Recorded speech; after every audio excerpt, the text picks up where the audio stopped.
Welcome to New Realities. I'm Alan Steinfeld, and this program is about our spiritual evolution, how we as a planet are collectively moving to new awareness. I mean, it's been the awareness we've always had, but somehow it's catching on to a wider collective consciousness. And what's really been in the news lately is this whole idea of near-death experiences. And tonight's guest has written an incredible book about that called Dying to Be Me, My Journey from Cancer to Near Death and to True Healing. Anita Moorjani. Welcome, Anita. Well, thank you, Alan. It's such a pleasure for me to be here. Oh, it's a pleasure for me to talk to you because just the way you're sounding now as so personal and immediate is exactly how your book reads. So simple and direct. Wow, thank you. I'm always so happy when people read my book. It still blows me away that people are reading my book. I just get such a thrill.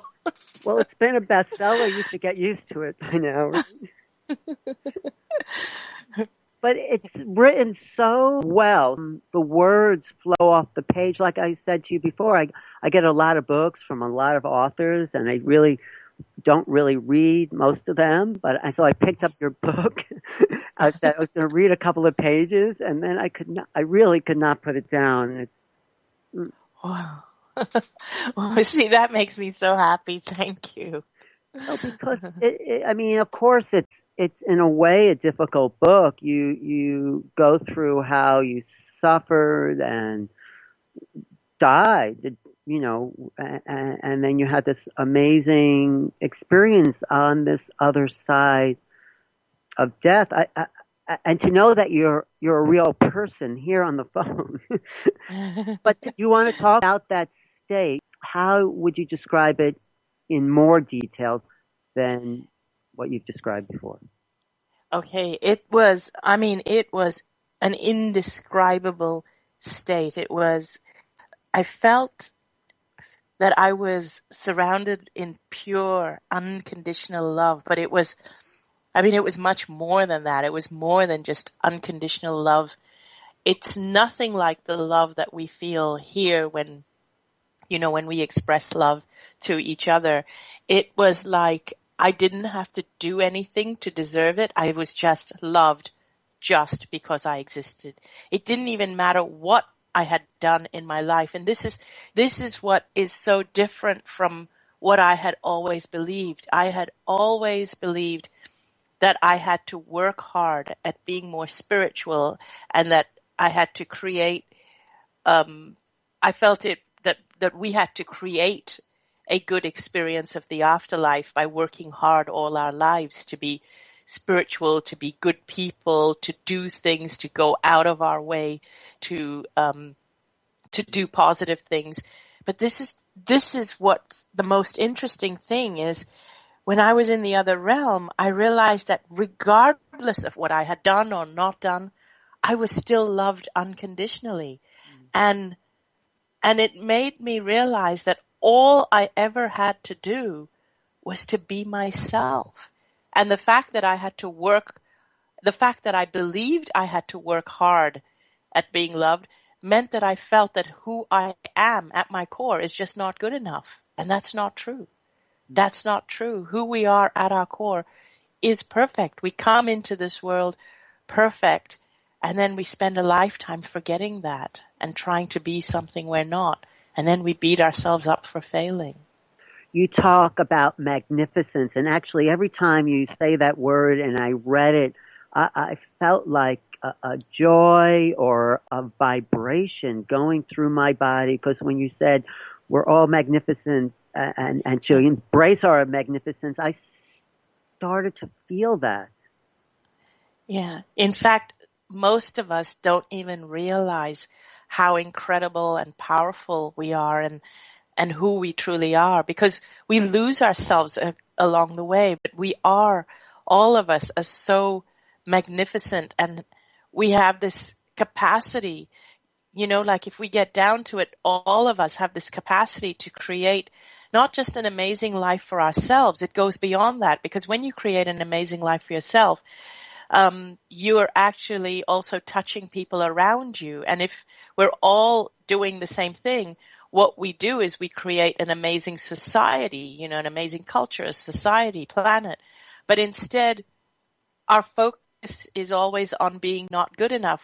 Because we don't realize our own magnificence, we're very destructive, first towards ourselves, and then that kind of reflects outwards. And so out of our fear of not being good enough, we start being destructive towards others around us, the planet, because we're living in fear of not having enough, not being good enough.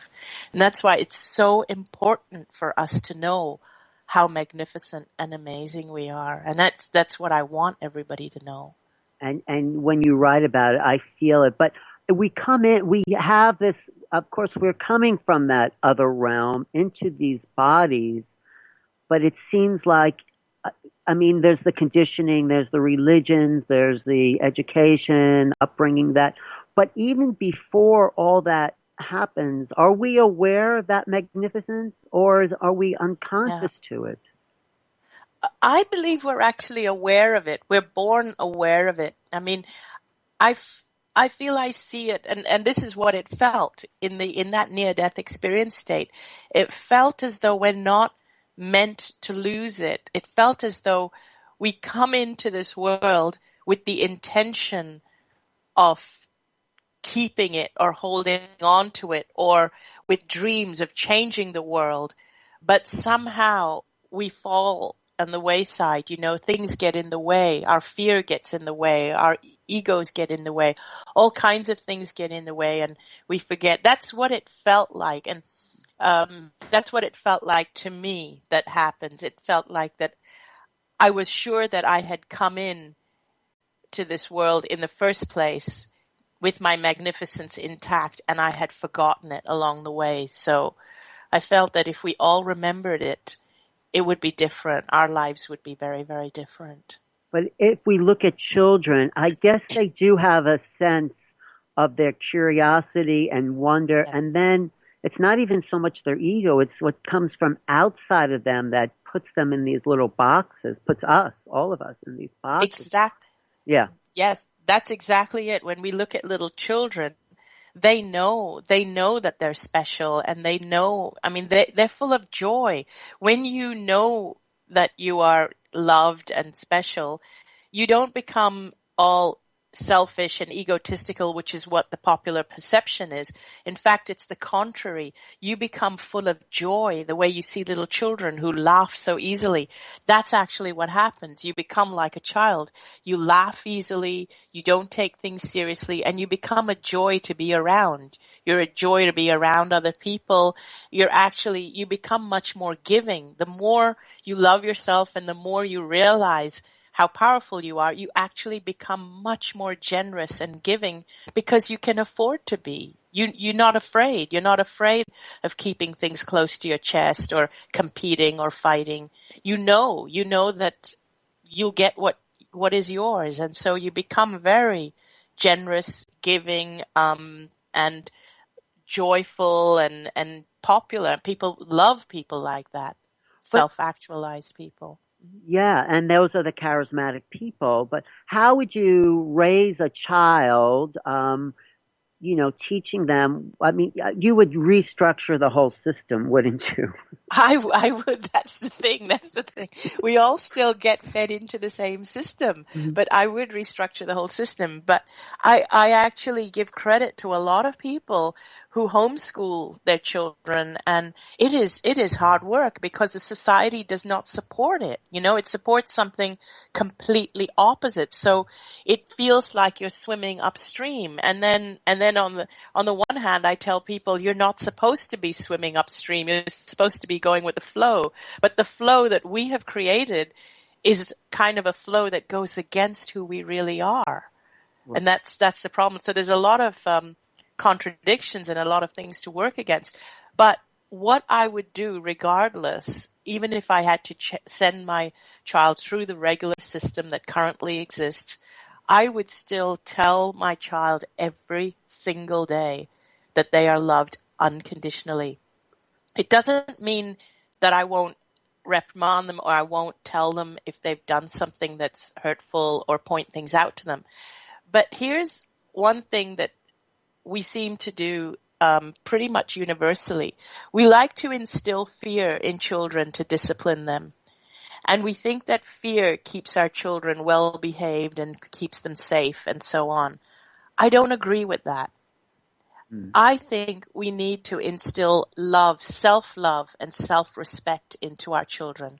The more a person loves themselves, the more likely they are to keep themselves safe. What keeps you safe is love, not fear. That's a really good point. Thank you. Thank you. Just that. Well, I'm sorry. Did you have something? Because no, I just said you're welcome. no, just that understanding would change everything about how we raise our children.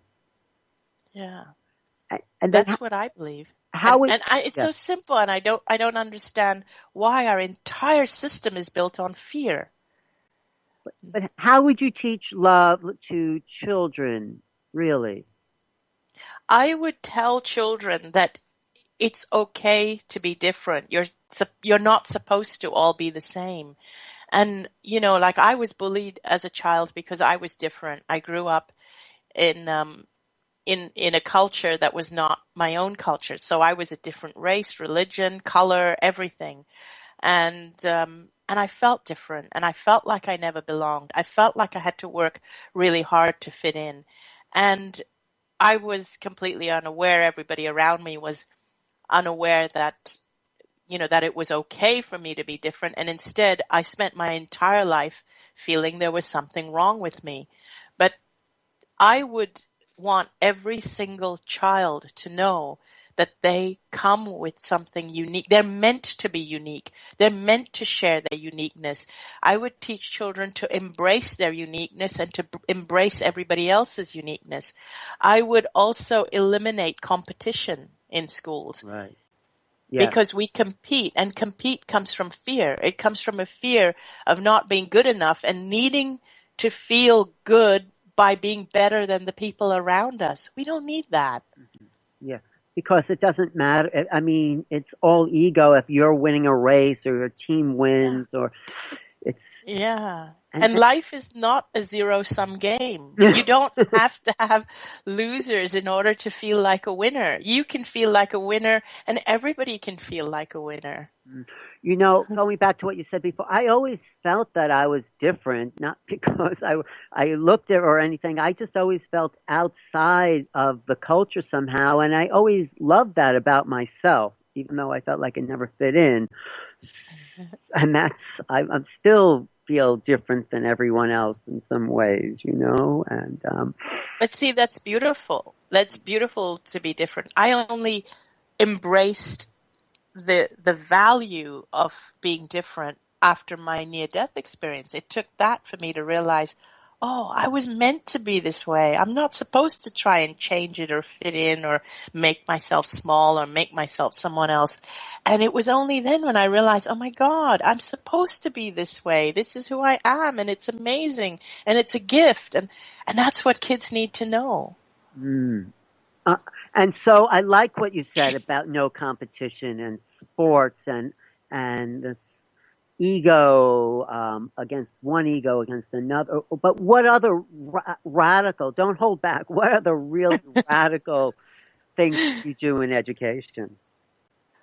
Oh, wow. It's in fact, it would be even things to do with our health. I would let kids know that they have the resources within them to heal. I think kids need to know that from a young age. And I think what's happening is that a lot of kids are getting the message, for example, that their bodies are unable to heal. So they're becoming more and more sensitive. We are becoming more pathologically fearful about things like illnesses, and we're teaching our kids, don't do that, don't eat that, about hygiene, cleanliness. I think sometimes we go over the top because you look at Western culture, we are getting really, really, we're telling kids, we're drugging up our kids from a very young age for everything. We're giving them shots for everything.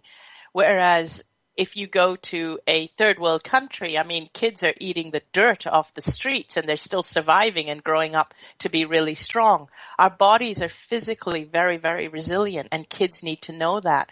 And this is why sometimes when we're growing up thinking that everything's going to make us sick. And that's the other thing I would change with kids. I would really like them to know that they are physically much stronger than what kids currently believe they are. And of course, you probably, or I would like to add this idea that, that magnificent, from that grand place that you came back from, that's available. But the problem with that is it starts to impact on religious belief. But what you say, Yes. in a sense, is that you came from a place beyond religion. So in a sense, you're at odds with the religious dogma because you realized Yes. it was dogma. But how would you teach something like that? Again, okay, so if we go really radical, now this is radical because most schools do follow the principle of one or the other religion. Most schools are probably supported by a particular religion. Or So, science, but or science that says there is no such thing as yes, consciousness. So that's another, and yeah. exactly. And what was really interesting when I was at school, another thing that used to confuse me was that in science we would learn one thing. We would learn Darwinian's theory of evolution, and we would learn about how humans came about. And in religious studies, we were studying the Bible, and we would learn about how we were started from Adam and Eve, how God created Adam and Eve. And it's totally contradictory. And I would get reprimanded for questioning it. And then when I was at home, my parents were teaching me about karma and reincarnation and about the Bhagavad Gita and things like that. And they were praying to the deities in the little home temple we had. So in school, I used to get reprimanded for questioning that. Now, I would encourage that kind of questioning if it was up to me. I really would. And I would let kids choose what they want to believe.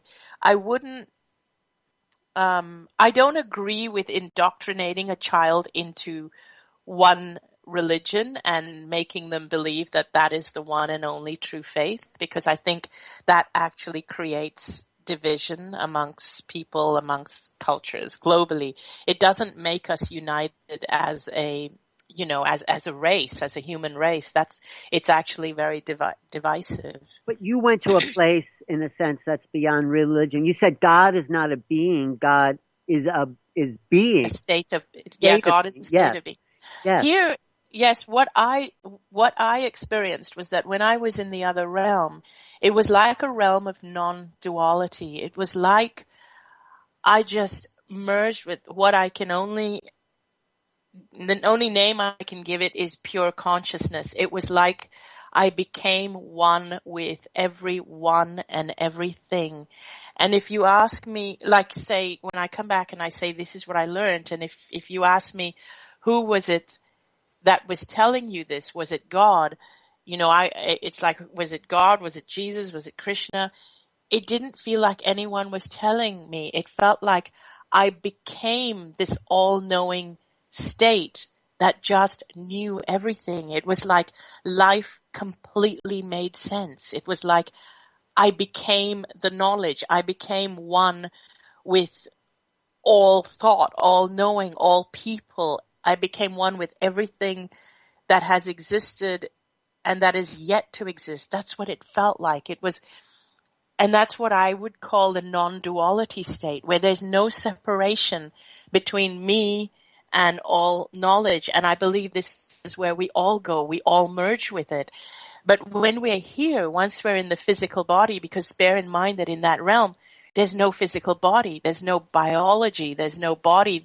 And without the body, there's no culture. There's no race. There's no religion. There's no gender. So there's none of the dogma or the biases or anything that's attached to all of that.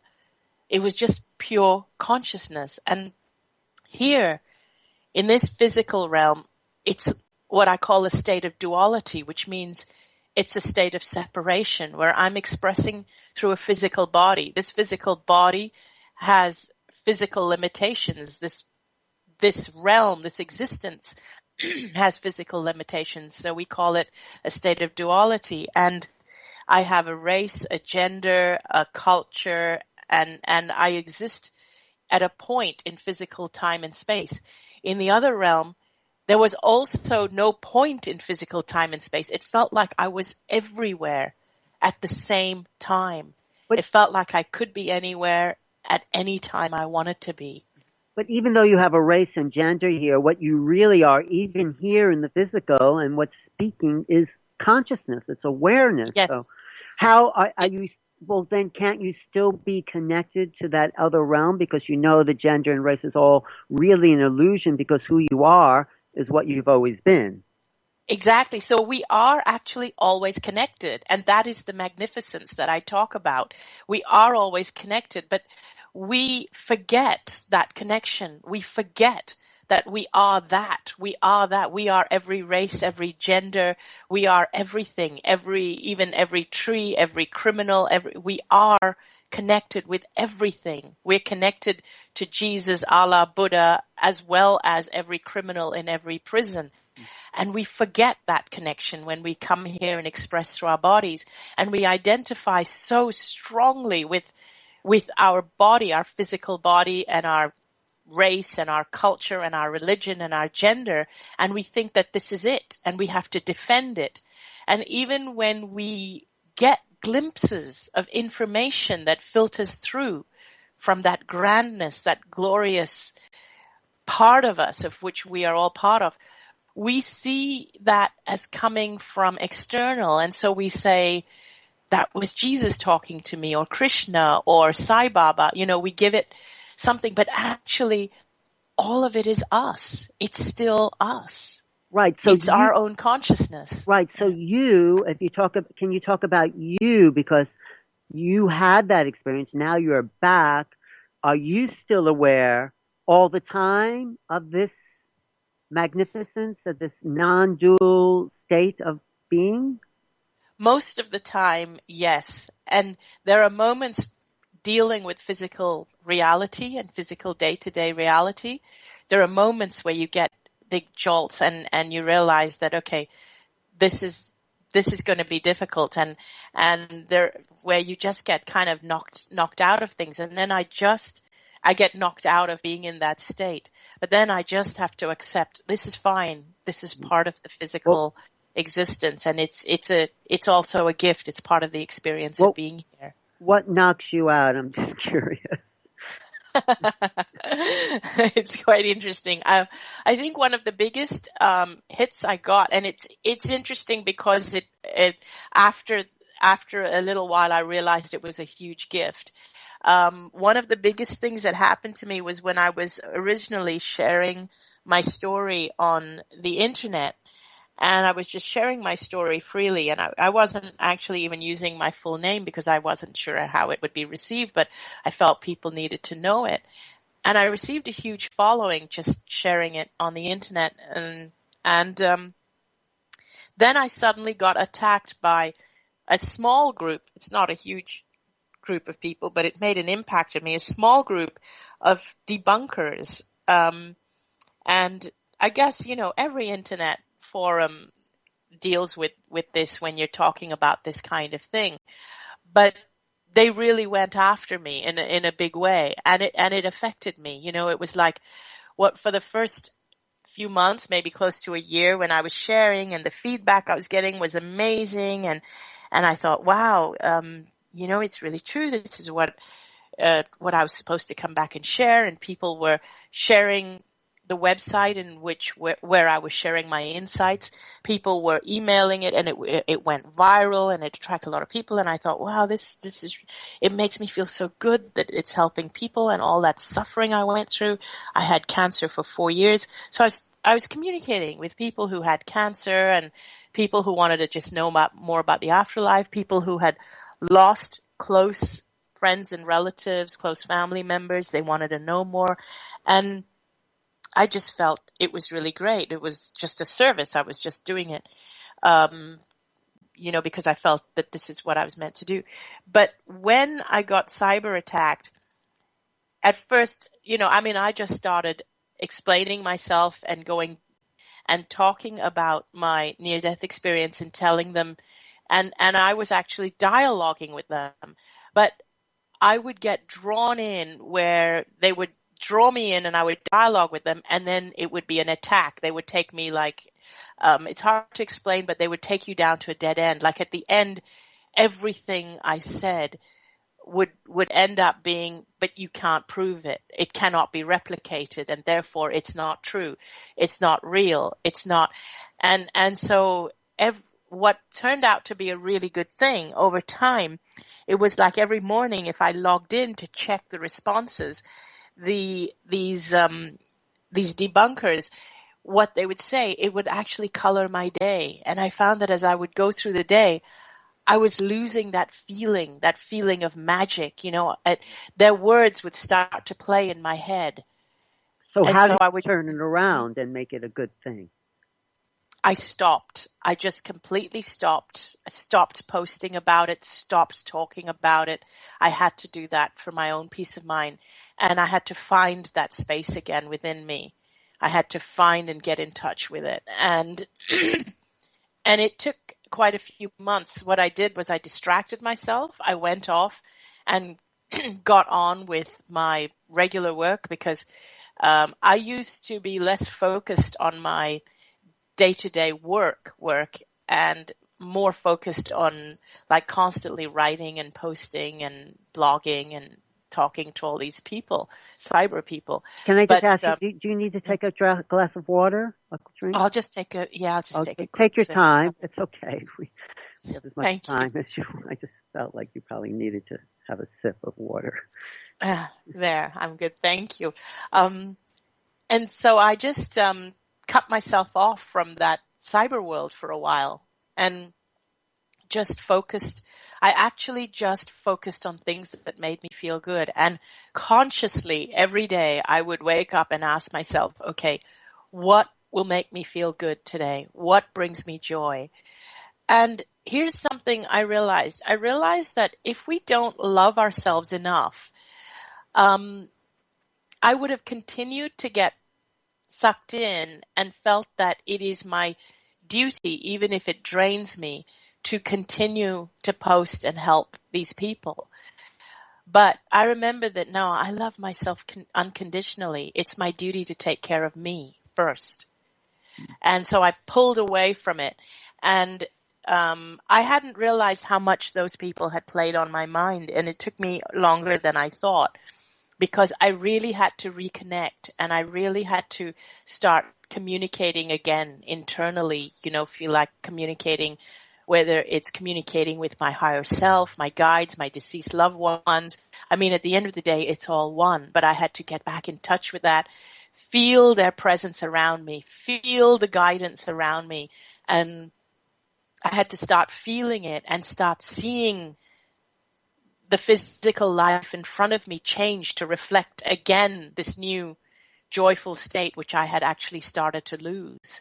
So, and once, no, they were helping you in a sense. The negative feedback was helping you gain more power in yourself, more strength in yourself. Yes, but not only that. What happened is that once I got back into that state of joy, in that state of power, once I got it all back and I felt that it was back, and I made a decision not to go back to posting on the internet. I thought, okay, I'm going to follow my bliss and see where this takes me. It was like, now let's try something different. I was done with that.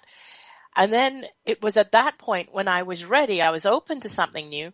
A friend of mine contacted me and said, I would really like to fly you down to Dubai to speak at my holistic healing center. So I went down to speak at her holistic healing center to share my story. And bear in mind, what I was doing as a day job was completely different. It was, more, I was training people in corporate about culture, as in intercultural training about Chinese culture, Hong Kong culture, which is where I live. So she flew me down to speak about my near-death experience to her clients who she does healings for every day at this holistic healing center. And so there was this room full of people, and I shared my story. And when I saw their reaction and the way they opened up to me and the way they reacted to my story, once again, I was like totally moved. And I thought, even though I'm done with sharing on forums, there's something here. It was like I was just completely moved. They were moved, but I was as moved as they were by how they were feeling. And I thought, maybe I'm supposed to share my story in person to people. And interestingly, the very next day after that was actually my birthday, and I woke up in Dubai and I checked my emails, and there was an email from Hay House saying Wayne Dyer has read my story that's floating around on the internet and has become a fan, and Hay House would like me to write a book and they would like to publish it, and Wayne Dyer would like to write the foreword and they will promote it. So it was incredible how it happened. It was like as soon as I was ready, as soon as I found my joy by by finding myself and by being who I am, it opened up. It just came to me. Well, I just want to add that you are going to be in New York City with Wayne Dyer on November 3rd as part of a Hay House I Can Do It weekend at the Javits Center in New York City, November 3rd. You can look at that on the Hay House special. Actually, I have a advertisement for that on my website, newrealities.com. Is that the first time you'll be meeting Wayne in person? No, oh no, I've been traveling with him for the last year, because this happened, as I said, on my birthday on March 16, 2011.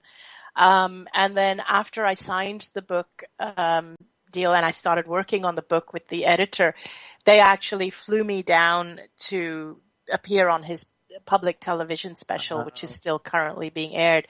So that was the first time I met him. And then I started appearing at the I Can Do It. I've already appeared on 5 or 6 with him. So I started. So it's been just under 1 year, and I've been touring with him to I've been to Pasadena, Australia, London, Scotland. It'll be New York next month. I'll see you in New York for sure. I'll be there. Oh, fabulous. It'll be so nice to meet you. Yes.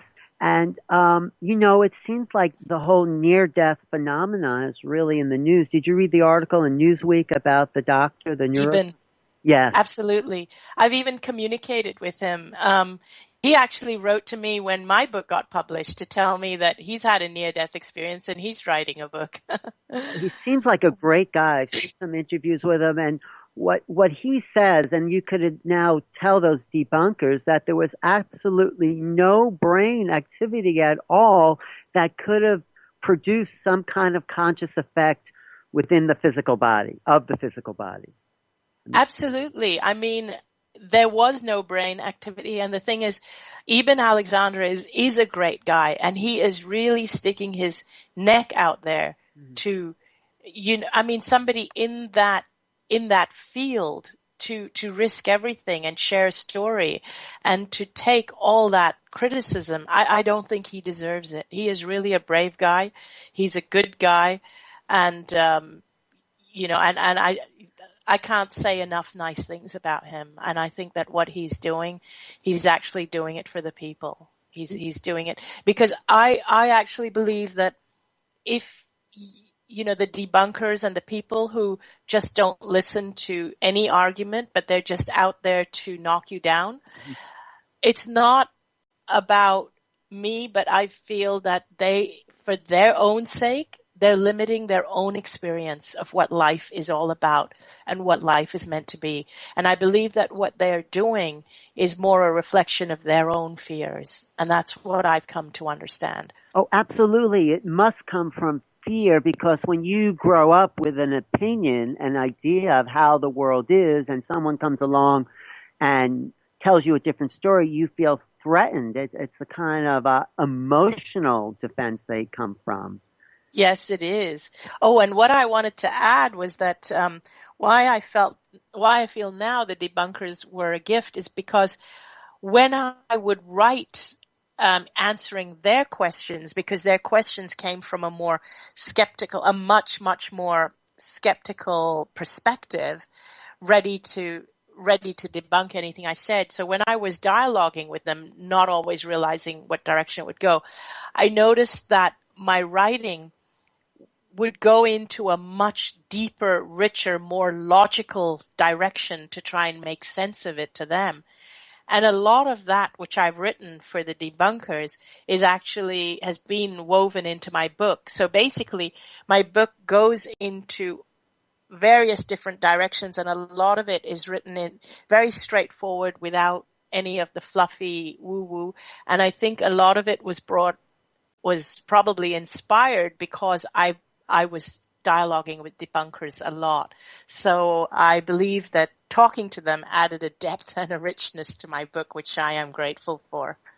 Well, the thing also about what Dr. Eben Alexander, for people who haven't seen last week's Newsweek magazine cover article, Heaven is Real, a doctor's experience with the afterlife. This was a neurosurgeon who was an atheist, who was in a coma, who had a beautiful journey into these other realms, and it's very similar to what you describe in your book. Yes. So that sort of proves, if you can use that word, prove that that's a space that exists. Yes, and not only that, the thing about a lot of the debunkers, and I use the word debunkers deliberately and not skeptics, because there's nothing wrong in being a healthy skeptic. I've got nothing against skeptics, because I believe skeptics are people who just don't get convinced by anything that easily, but they can be open to looking at every argument, and eventually many skeptics turn into believers. Debunkers is a completely different kettle of fish, where they really are closed, and they're there. It's almost like a game to them to knock everything. But they start out leading you to believe that, oh, there's nothing wrong with me being a healthy skeptic, but only when you get drawn into the dialogue with them do you realize they're actually debunkers. And what I want to say is that what happens is that they will work with one story at a time and debunk that one story and find the flaws in that. What they will never do is they will never look at the collective, like how many stories, how many people are having these experiences, and when you put them all together, how can you explain the whole phenomena? How can you just wipe it out like that? So with each story, they will pick at one flaw or one thing, and they can only do it. They can only debunk when they're talking about one story at a time. Mm-hmm. But when you go to them with the whole collection of stories, then it's much harder, and they don't get into that kind of discussion. One of the things that nobody has yet been able to explain is how I was able to hear conversations that were happening, like all the way, like down a hallway, because I felt as though I was everywhere at the same time. I could hear conversations taking place between my husband and the doctor, which they later said took place 40 feet down the hallway. And I didn't realize that they were that far away. I was able to tell the doctor exactly what he did when I was in the coma, how he removed fluid from my lungs by inserting a needle through my back. And he was really surprised. He said, "But how do you know that? You were in a coma." I even told him what time it was when he did that. I think we can do those kind of things now as well. Within this realm, we have to practice that. Yes, I totally, you see, that's the thing. I believe that once we realize that we can do it and it can be done, we will start to do it more and more. But it'll only start to happen when we bring it into our awareness that, hey, how do I make it happen in this realm? Let's do it. And we talk about it. And so we bring it into our awareness, and then it becomes a possibility, not just a possibility, but it becomes something that we do easily. Right. I've done it. I've done remote viewing. I've had out of body experience. I mean, I know it's possible. So I mean, the importance of what you're doing and Dr. Eben Alexander, who wrote the article about Heaven is Real, is that we're expanding what's possible for the human being. Yes. And, Yeah. and that's what this new time is about. So I think Alexander is doing it for the same reason you're doing it. In a way, it's his mission. He's compelled to do Yeah. it, not by himself. I mean, you know. I know, and I think it's fantastic because he's paving the way for the rest of us. I think if I get a debunker, I'll send them Eben's way. Right, right. And what's the amazing thing about him is he was a total atheist. He was just a very academic. When you're dead, you're dead. If there's no brain activity, there can't be any consciousness. So Absolutely, and not only that, he is a neuroscientist. He is an absolute. I mean, he's a scientist, very well respected in his industry. So I think it couldn't have happened to a more appropriate person. So don't you think there's I would say a conspiracy on the part of existence in a sense that your book is a bestseller and this guy's had this experience on the cover of Newsweek and And his is definitely a bestseller as well. So, oh, he's already and getting, yes. no, I'm sure he will be. If he isn't already, I'm sure he will be No, for he is sure. already. I think he's overwhelmed with what's coming to him in a good way. So I think though we're ready for the shift in a global awareness. I think so. And I think probably what's happening is that, whatever it is that's driving us, I don't like to give it a name or a label because we all have our different interpretations, whether we want to call it the consciousness or our guides or whatever, or the higher part of our own self. I think it's probably feeling, well, okay, enough is enough. It's time to inundate the planet with this. Right. Some people connect that to like the whole end of the Mayan calendar 2012 time, which I think is really just us increasing our vibration and becoming open to new possibilities. Yes, I think it's just that. Yeah, it's just the way evolution is going. I mean, we tend to think, or usually people tend to think of evolution just in terms of physical evolution, and that's what we learn in school. But I think there's more to evolution than that. And it could be anything. There could be there could be races that are way well advanced than us that are living simultaneously to us right now. Mm, I think so. But I just want to ask you a little more about the whole process because in that near death experience, it's not like going to sleep, which has been the great kind of analogy in poetry, but like, when you're sleeping, you don't really remember. You're sort of aware, but then you wake up. But it's a different state of consciousness. Can you like talk about that moment of going from like the consciousness of being here and how it wasn't actually a sleepless? No, it's the total opposite. It feels like I woke up. That consciousness makes this realm feels like we're sleeping in this realm. That it so and a lot of people say to me that, oh, how do you differentiate it from dreaming? It's like when you wake up in this realm and sometimes when you've had a dream, could it have just not been a dream state? And no, there's a huge difference. When I was in that state, it felt like I had woken up, and this state feels like the dream state. And that's a distinct difference. It was like I have never felt more awake, more alert, and everything felt so clear and so sharp. And it was like everything made sense. Everything just made sense. The world made sense, and it felt as though all of time, all of space existed simultaneously, and yet it made sense for it all to exist simultaneously. Here, trying to understand it with the physical mind, it actually sounds more confusing and complicated, and here we feel it's simpler to see time and space as something that only exists one point of time at a time and only one being in one place in space at a time. And so it's very, very linear. We can only be in one place at a time, and we can only experience one point of time at a time.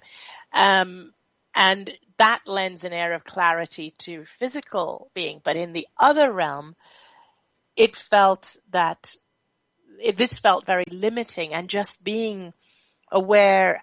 I guess I use the example of a tapestry. If you look at a tapestry, a huge tapestry with all the threads of the different colors woven through, you can see the entire tapestry. And imagine if you are one thread in the tapestry. So if I am one thread, from that realm, I could see every life that I had already touched with my life, everything that I had already done, but also every life that I was yet to touch and everything I was yet to do as a completed picture, and everybody else's. So if the tapestry was all of time and all of space made the complete picture, seeing it all at once made the complete picture, that's what it felt like. It was like, oh, it makes sense.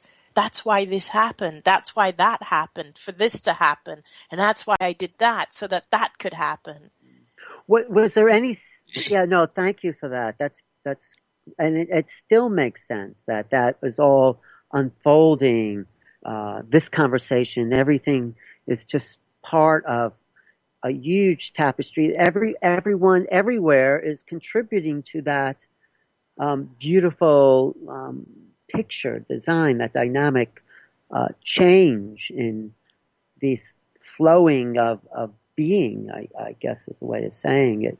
But did you have a sense of any type of body? I mean, I know it wasn't a physical body, but a sense of a container, a vehicle of consciousness or something? There wasn't a limitation to my, because having a body puts a restriction or a limitation. So I use the word awareness. That's the closest word I can think of, because all it felt, even though I was aware of my self, there was no limit to who the self was. It was like I was limitless and everywhere at the same time. And so there wasn't like a container or a limitation to how much room or space I encompassed or that I took up. There wasn't a limit to it. Mm. But do we ever totally, are we always that? So you had a sense of yourself and your history and everyone you've been, but are we ever completely absorbed? I don't know. I mean, maybe you don't know, into the oneness of, yeah. I understand what you're saying. And there is a possibility, because I did reach a point where, on the one hand, I felt like I had access. I became one with everything, but yet I was aware that I was one with the essence of my father, the essence of my best friend, the essence of other deceased people who I felt were there guiding. And even though we became one, it was like my essence merged with them. I was aware they were there. So, although I did reach a point where I understood that I couldn't go any further than that, if I went further, I wouldn't be able to turn back. But at the same time, being merged with everyone made me look at things like, when we think we were somebody in a past life, it made me realize that we don't necessarily have to have been that person in a past life. We are those people right now. We are merged with them when we're not in our bodies. We are those people, and they bleed through us when we allow it to. And lives don't happen sequentially, because time is not linear. It's not like I was somebody in a past life and I'll be someone in another life. It's all simultaneously. It's like the tapestry. You're looking at all the lives simultaneously. It's all simultaneous, but this moment now that exists for us in this life, this is where our awareness is right now. Yeah. Well, what is that? I mean, I'm just questioning. I don't know if you have an answer, but what we call that awareness of what we have right now, that we're not in the moment we just were because we're in this moment now. But what is that thing that is awareness of this that is now in this moment? This current specific moment where we're aware right now. Mm-hmm. I guess this is just our physical expression can only be aware in one present moment at a time. And that's what we're feeling. It's like it's the concentration of our awareness just being expressed in one moment. And in terms of the simultaneous, I liken that to almost being like if you imagine an apartment building with an elevator, all the floors exist simultaneously, but you can choose to get off on the second floor or the fourth floor or the third floor. So you who travels up and down the elevator, you are awareness, and all the different floors is the simultaneous lives. Mm-hmm. And so you can choose which floor to be on. But if you're on the third floor, it doesn't mean that the fourth floor or the fifth floor don't exist. They all exist simultaneously. But your awareness at this precise moment in time happens to be in the fourth floor. Right. No, I get that. And that's very clear. I talked to Mellon Thomas. You know who he is? Mellon Thomas Benedict? Yes. Yes. When he had this near death or died, he met the light, and there was this light presence that showed him everything. And he also says that he goes back to that light all the time. He doesn't have to die. He's just in touch with that. But it sounds different than what you had. And I know everyone has their own sort of, take on it. But is it different than what you had, or is you just expressing it different? I think we all express it differently, because I think even when he talks about going back to the light, I think that it's exactly the same as what I need to do to recharge my batteries, especially when I said that I felt really, really low because of the debunkers. I had to get back in connection, and I think because of our culture, our language, our way of interpreting things, we use different words in different ways.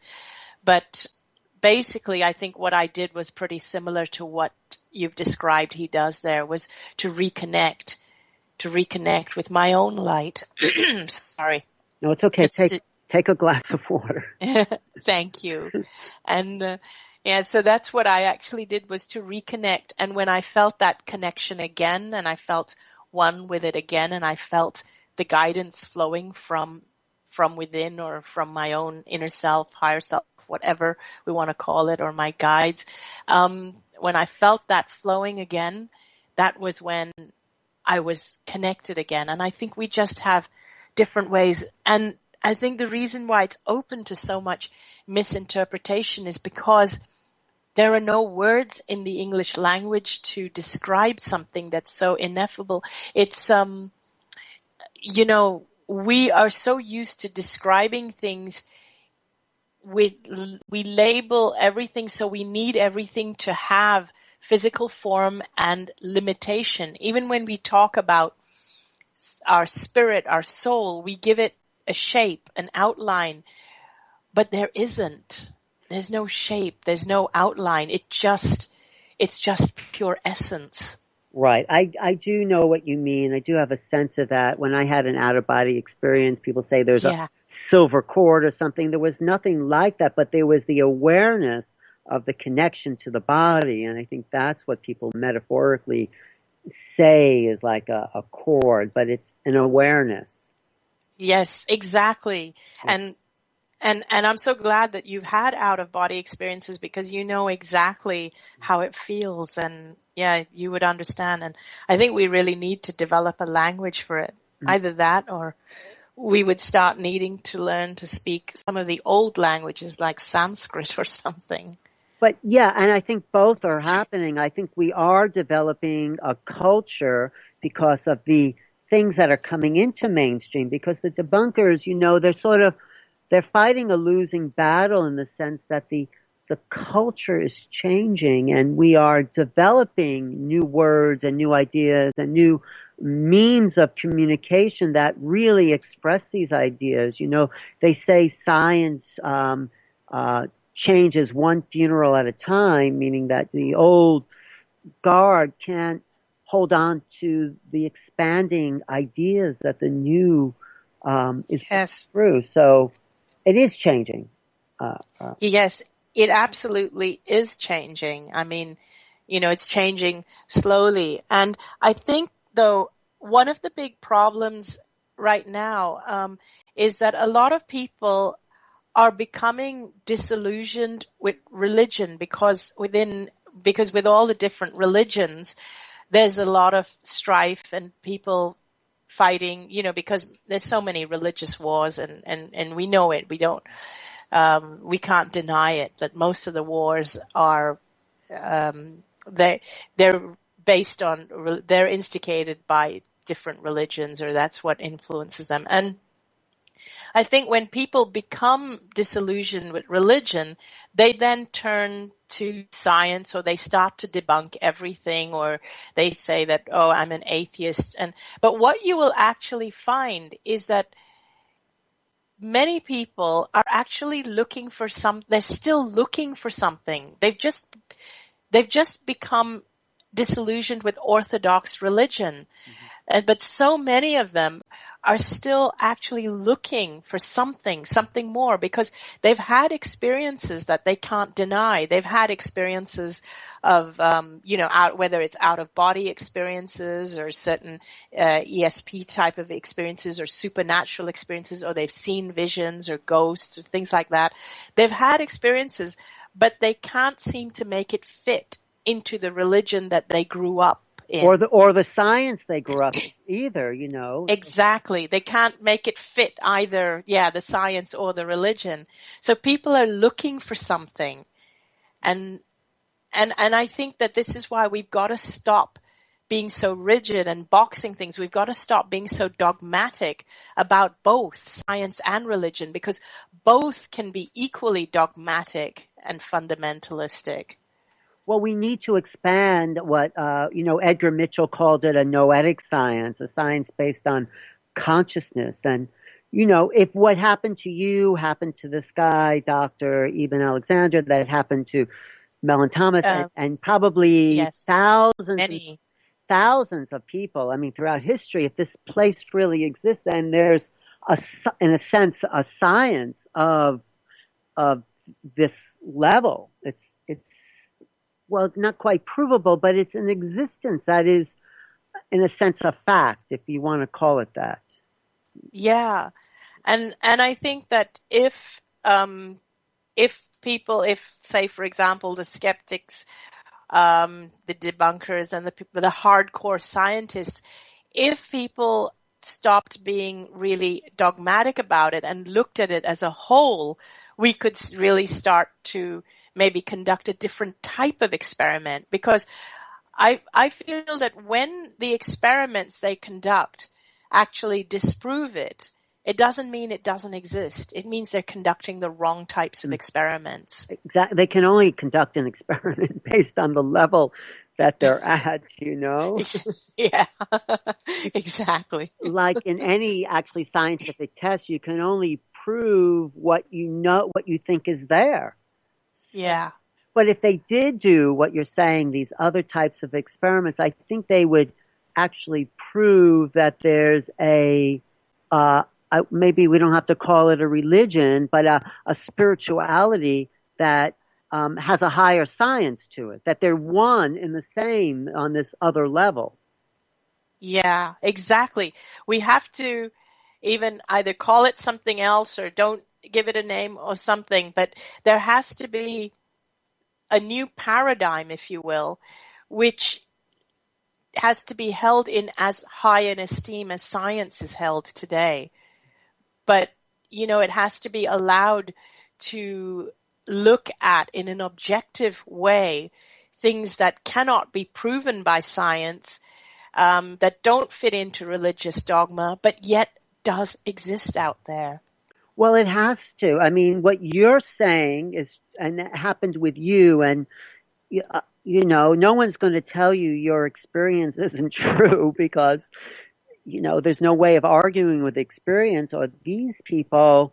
Then we have to look at a different set of beliefs about what's possible and what Uh, consciousness is. Yeah.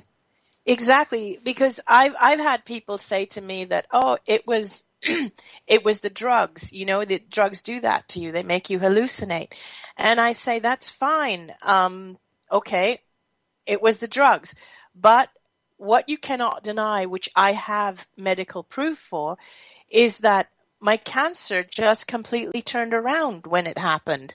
It just completely turned around. And the doctors had given me up for dead, and my family was waiting for me to take my last breath. But within 4 days of this experience, my tumors shrunk, and I had tumors from the base of my skull all the way down around my neck, my chest, my underarms, and all the way down to my abdomen. They all shrunk by 70% in 4 days. Wow. Within a month, they couldn't find any trace of cancer in my body. So if you're not willing to look at what caused it to turn around, then aren't we denying a lot of people the the possibility of healing from diseases?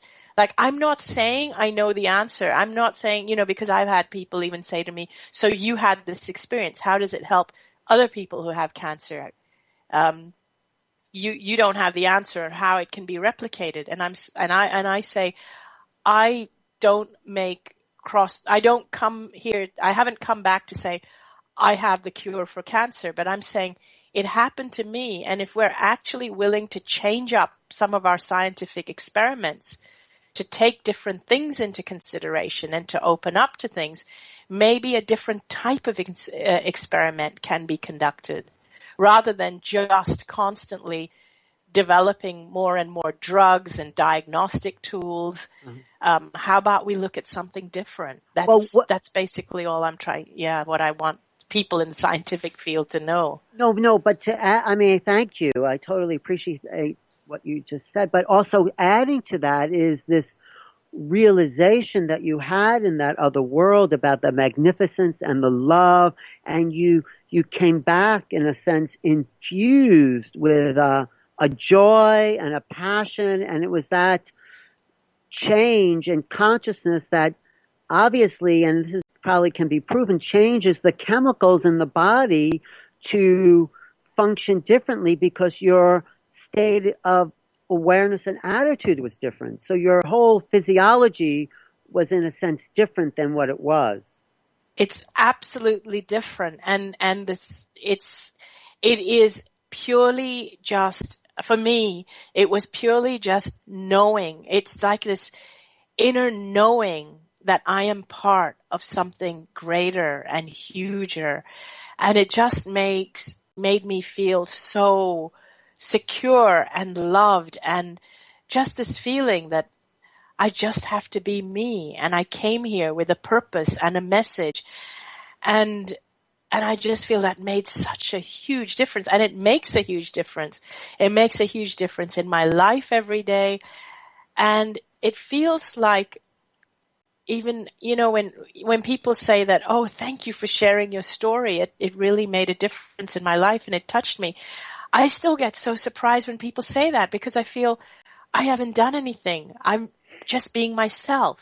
And that's all I need to do. And that's all we all really need to do. It's just such an incredible feeling. And I feel that if we get in touch with that, if we can just know that, we will eliminate not only illness, but a lot of the other problems and strife on this planet. I agree, but I think that's the new science. I mean, the new science. I mean, how? I mean, you had an experience. You in your book, you say you let go of everything completely, wanting to be healed or not healed, beliefs. You totally let go that allowed existence to fill you up with what it was and yourself, and you realized who you were. But how do we actually do that? I mean, everyone wants to know because that is the healing in a sense. Yes. Yes, that is the healing.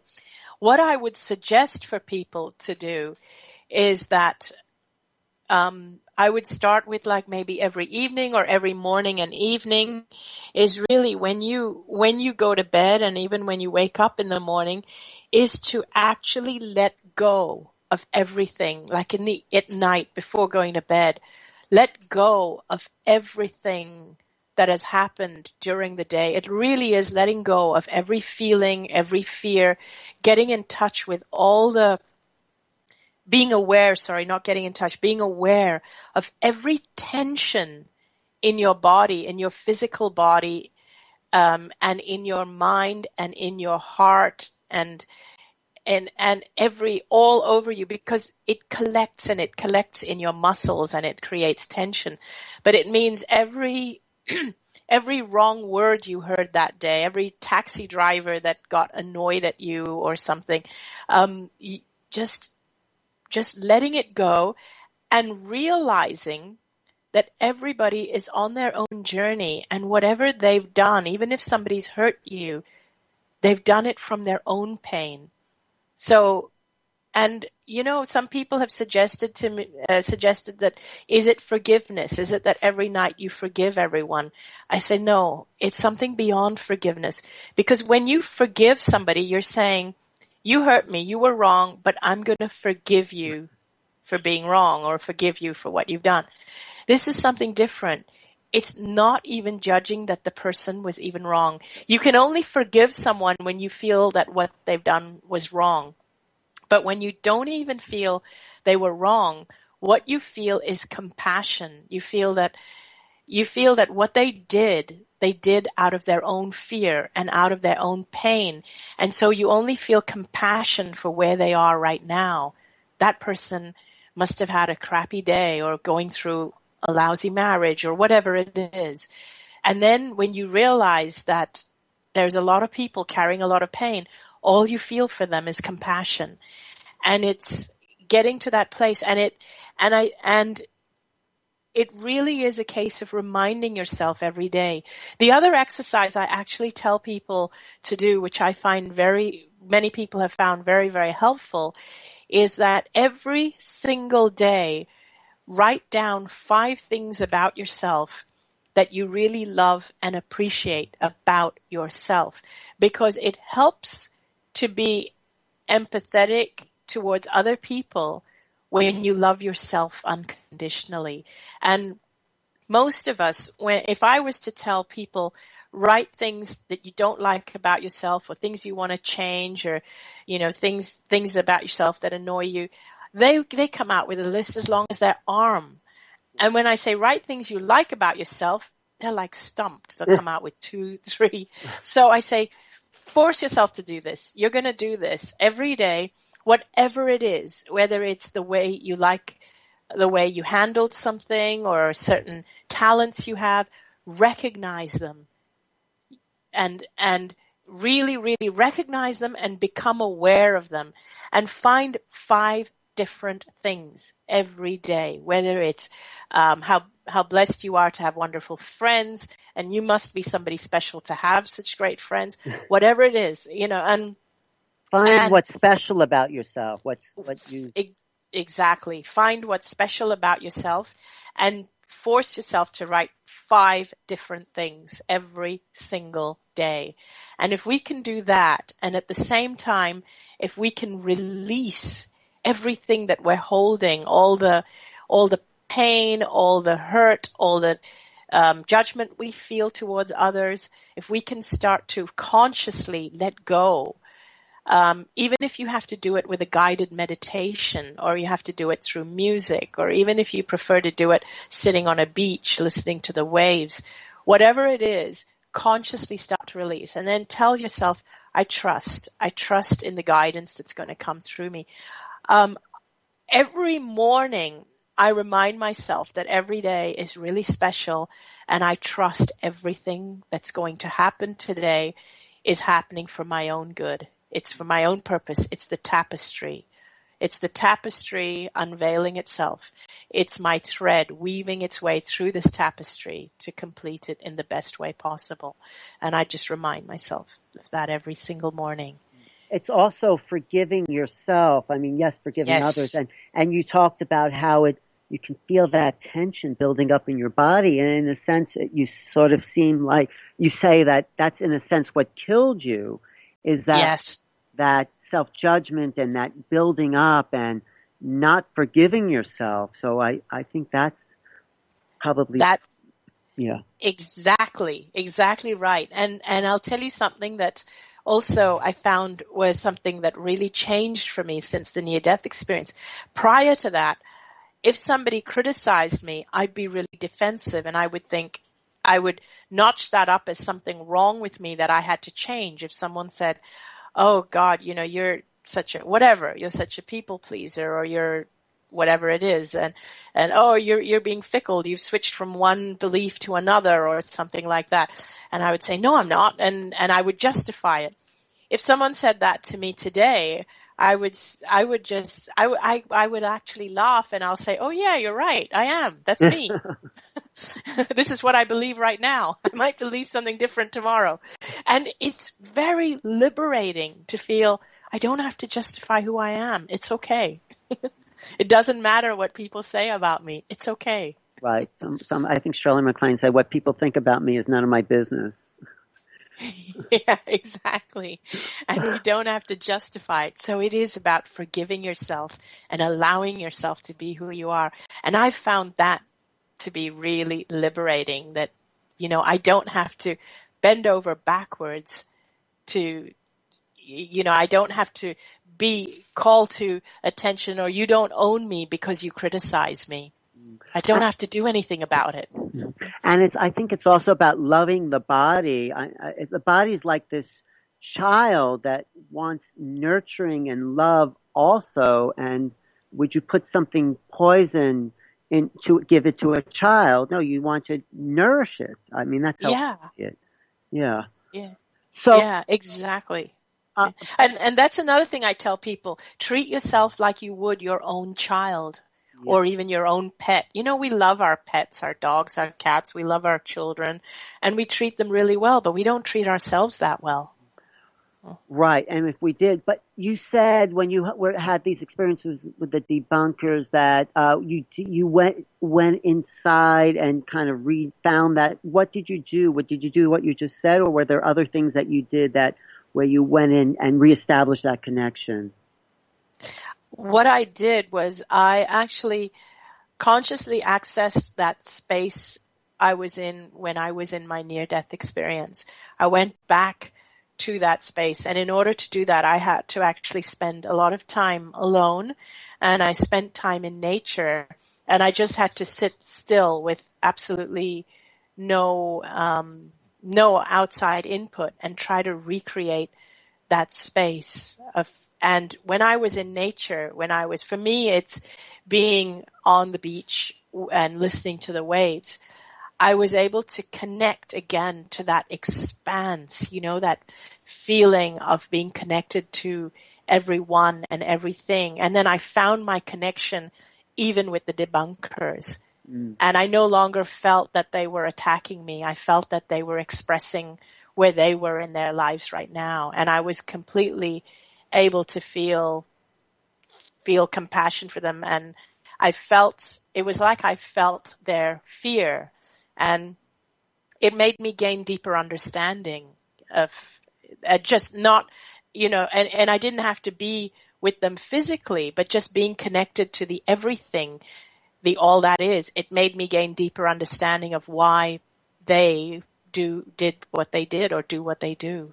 Right. Do you think you ever want to just be in nature all the time? I mean, I know you have a mission and you're doing it. I mean, I love the fact that you're so available, but just stay in nature. Would you want to just kind of live in that place all the time? Because, you know, I think I need the oscillation between the two. Now, I moved home about a few years ago to a place that's right by the sea and in nature, and I need to be here to recharge my batteries. I really need to be here.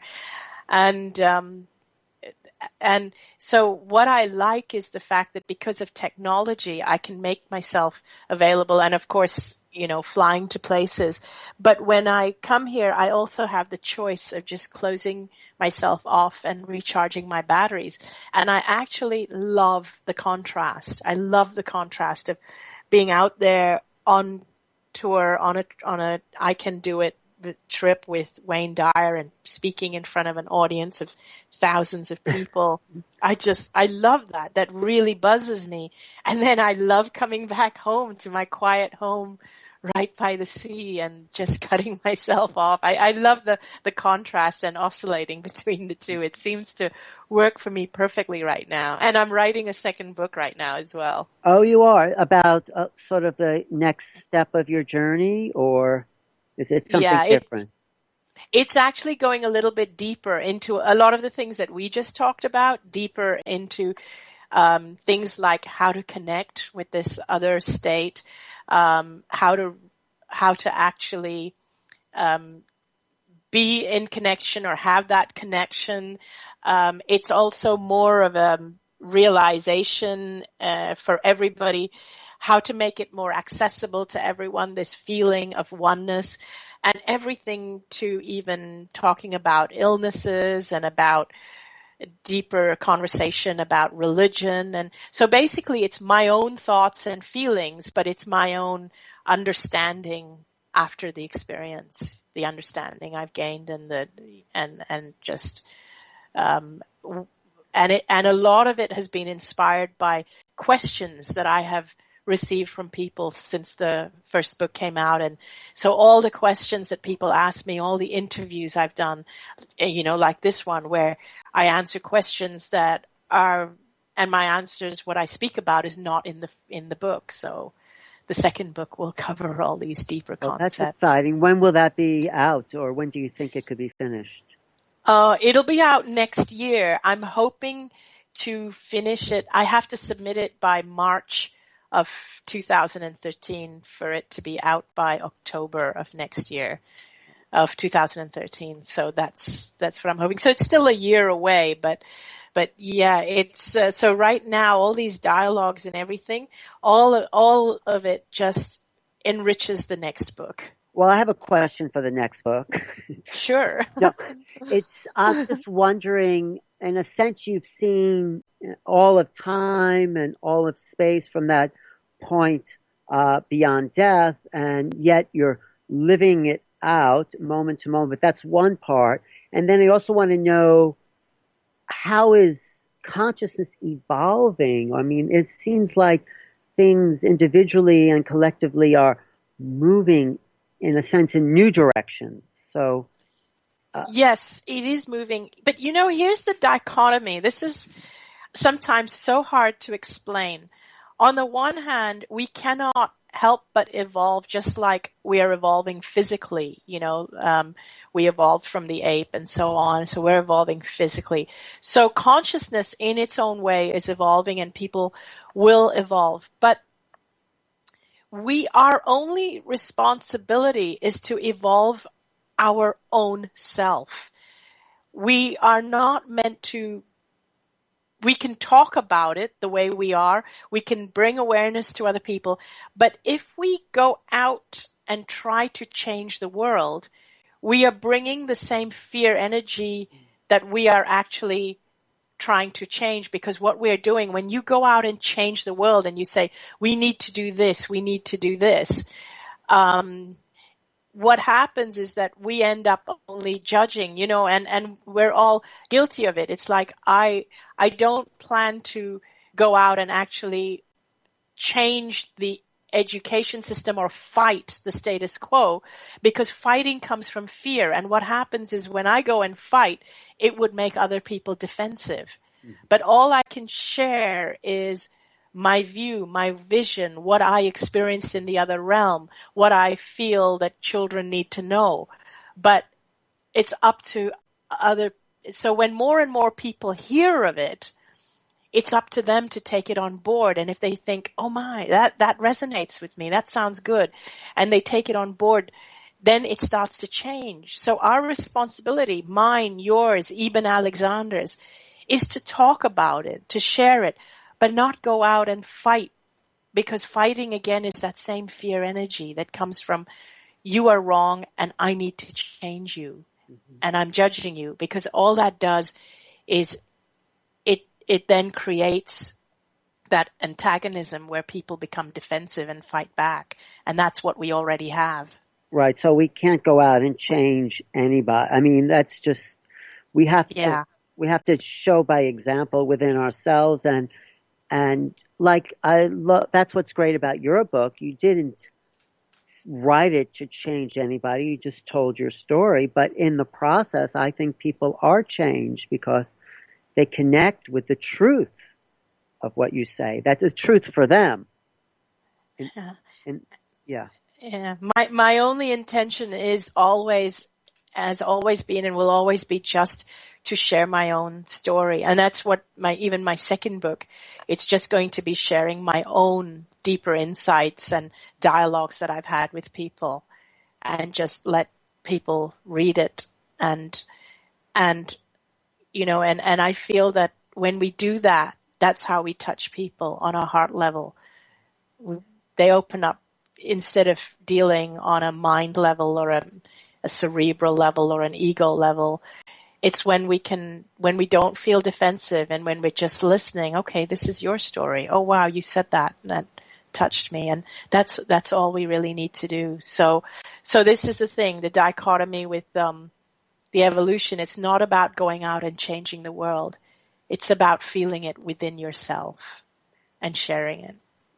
That's beautiful. Maybe we should wrap it up.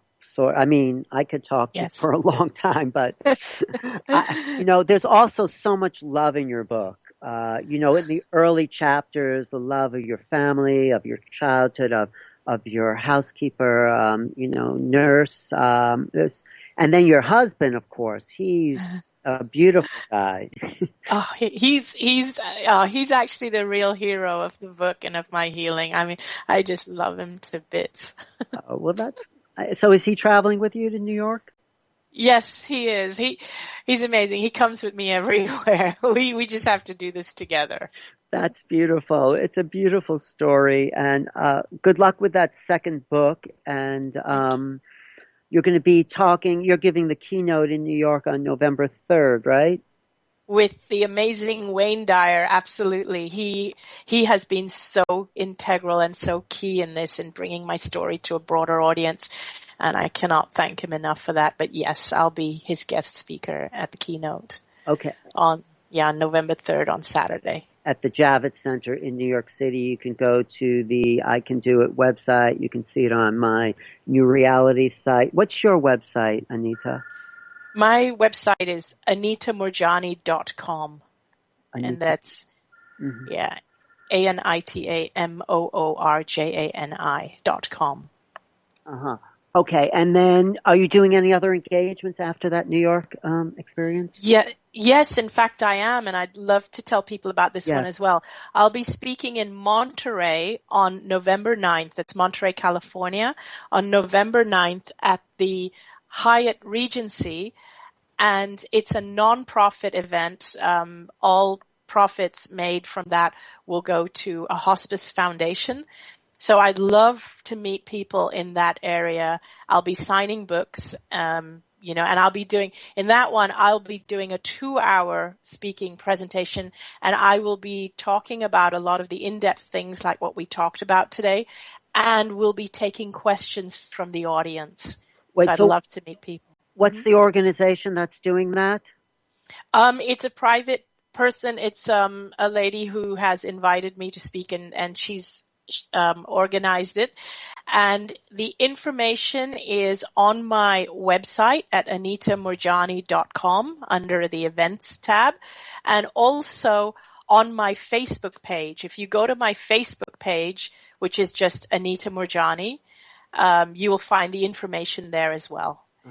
Okay. Oh, that just reminded me of one last question that was kept coming up in the sense that people keep on dying, obviously. I mean, it seems like it's happening, but is it possible, I don't know, it's kind of idealistic, for everyone to have what happened to you, the realization of their magnificence, and to come back and not have to die in that way.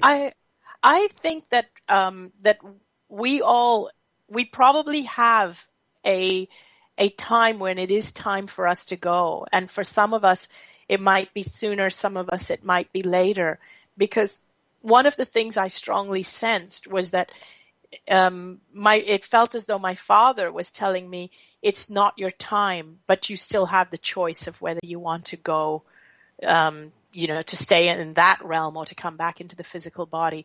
So I actually believe that for some people, it is their time and they cross over. I think for those that get a choice, one thing I will say is that state is absolutely amazing. It's like a beautiful, incredible state. And I feel that the ones that, for whom it is their time, who cross over, they're the blessed ones. They're the lucky ones. It's a lot of people feel that I was lucky to get the choice and lucky to get a second chance at life. I want people to look at death differently. That's not necessarily the case. But I may not be the lucky one. Well, but I do think we have forever to be here, and I think we only have, to be there. I mean, that's yes. So we have to really make the most of what we have here, and I think we are lucky to be here, though. I do have to say. We are lucky. Being here is a gift. We have forever to be there, and there is amazing, but we get this gift to be here. It feels like such a gift to be here that previous to my near-death experience, I used to focus my life on creating the perfect afterlife. I don't do that anymore. I focus my life every moment on creating the perfect moment, which means creating the perfect life. Yeah. My life means so much more to me because we have this chance to be here and to be in the physical and to enjoy the gifts that it offers. But I want people to know that their loved ones who are on the other side are not suffering. They are free. They are watching over you. And they are truly in a place of love, absolute, divine, unconditional love. And if any of them chose not to come back, it was not because they didn't love you enough or love their family enough. It was probably because they loved you unconditionally, and that was the better choice for everybody. That's beautiful.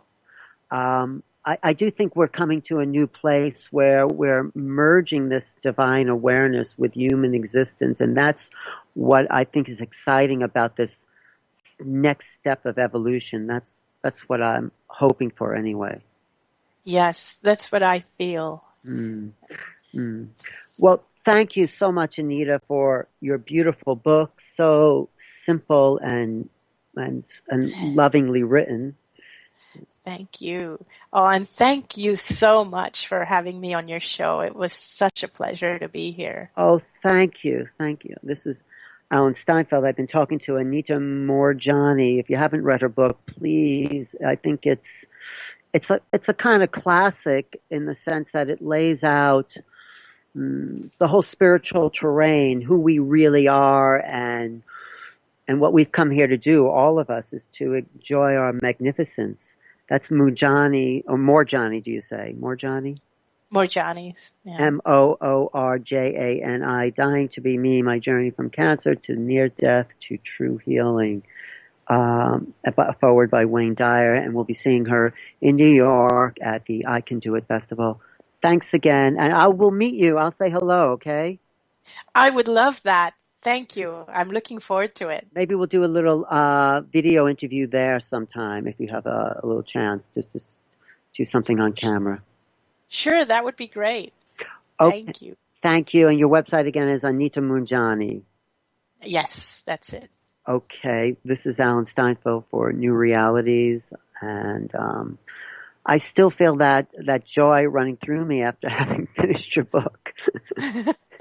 It is a joy. It's wow. I do feel that magnificence, and everyone does, and it's a kind of sensation in the body. Oh, I'm so glad. I'm so happy. Thank you. Okay, and if you have any questions or comments, you can email me at newrealities@earthlink.net. Thanks for listening. Good night.